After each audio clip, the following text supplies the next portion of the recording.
Պարոն Փամփուխչյան, ներկայում իրականացվում են աշխատանքներ փոսալցման, նկատում ենք, որ կա բիտումի խնդիր, դա փաստում եք կա թե ոչ, եւ երկրորդ հարցը ավտոտնակների վերաբերյալ է, քանի որ ձեր դաշտում է ոնց հասկացա, քաղաքապետը նշեց, որ վարձավճարներ պիտի գործեն, այսինքն քաղաքացիները չունենան այնպիսի խնդիր, որ սեփականաշնորհման գործընթաց սկսեն, այսինքն վճարովի վարձակալություն գործի։ Արդյոք քաղաքապետարանը հաշվարկել է 1 քառակուսի մետրի համար քաղաքացին, եթե գա դիմի ավտոտնակը, որքան գումար է վճարելու, որպեսզի դա անի, եւ հատակագծով Երևանի հաշվարկել եք օրինակ, քանի ավտոտնակ կա, եւ երրորդ հարցը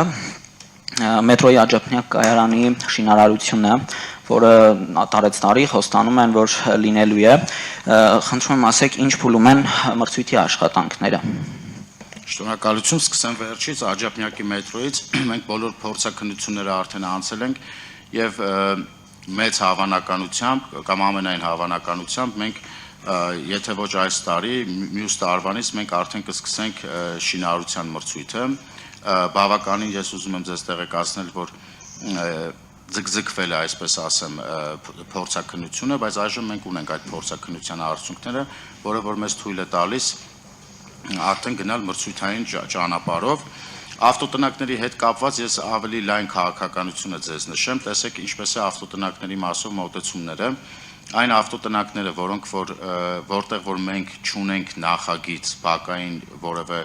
բակային միջավայր ստեղծելու կամ որևէ դաշտ ստեղծելու, այդ ավտոտնակները, որոնք որ այսպես կոչված չեն խանգարում, այդ ավտոտնակների պայմանագրերը երկարացվում են նոր սակագներով, ներկայապահային սակագների մասով չեմ կարող հստակ թիվ ասել, իսկ այն ավտոտնակները, որտեղ որ մենք նախագծում ենք, օրինակ մենք Արաբկիր վարչական շրջանում լայնածավալ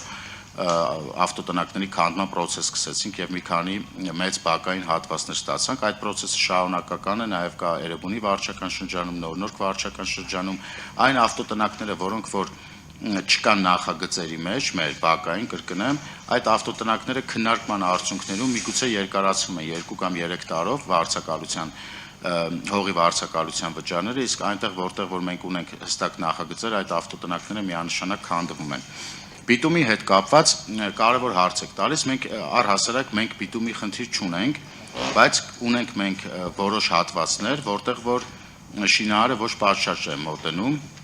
եւ ունենք դեպքեր, հենց մասնավորապես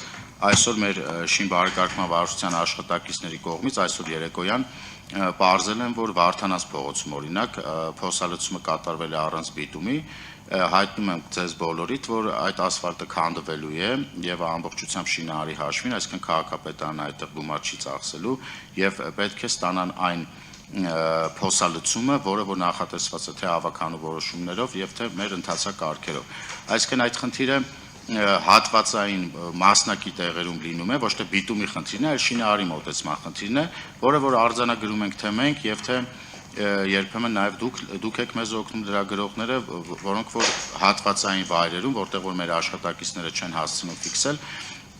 մենք ֆիքսում ենք խնդիրը եւ այդ խնդիրը ոչ բյուջեի հաշվին, ոչ երևանցիների հաշվին վերանորոգվում է եւ ստանում է պատշաճ տեսք։ Շնորհակալություն։